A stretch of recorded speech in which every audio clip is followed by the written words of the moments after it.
Hi, ako po si Christine Perbon, asawa po ng naoperahan na si Mr. Lorenzo Liwanag. Nagpapasalamat po ako so much po talaga sa Hospital on Wheels, lalo-lalo na po kay Dr. Jean Sanchez and kay Miss Jovi de Guzman na talaga pong natulungan kami kasi masyado pong malalim yung buko ng asawa ko and hindi na po kami nahirapan pa. Thank you po.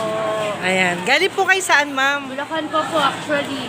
Pinalo ko lang po yung Hospital on Wheels para maano kung saan po sila pumupunta sa mga bawat lugar po. Kaya kayo rin po, kung gusto nyo po magpa-opera ng mga minor na bukol or ano, follow nyo po sila sa page nila. Mababait po.